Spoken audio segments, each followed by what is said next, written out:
Nós ali para que a também a sali documento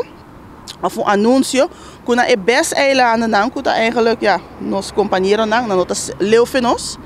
e nan na papiando que acera acordo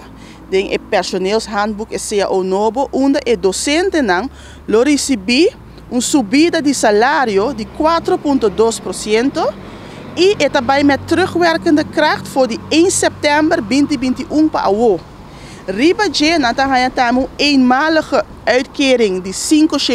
$5 is het na ratio. Dus bota waku enang tambe inovação kuting e nota solamente cognitivo de enseñanza para el maestro tambe su arbeidsvoorwaarden nang de su posição jurídico tambe meste worden drecha ampliar e inovar. Porque nos tursa custo de vida tu custo subi e que na Aruba nós estagna, mas a tempo acaba e não somente tem a parte cognitiva, mas também tem a parte salarial, tem a parte da posição jurídica do maestro, de sei também tá conan que nós temos que ter em conta que aunque maneira está que da bisa já não tem fundo,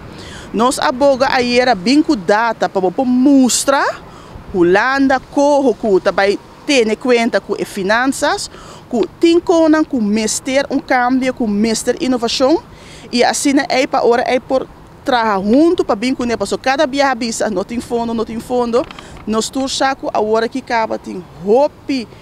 na laborando de veld que está indo outra parte do mundo para trabalhar, está indo Bonaire, porque hora nós hora me abai Bonaire aí passar na mesa bisame que não tá aí hope solicitude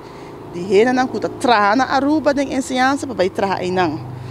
Então nós saco tem hope de Aruba com abai Holanda. E nós também queremos Aruba ensinança de qualidade. Então, para isso, nós também estamos bem com cambio.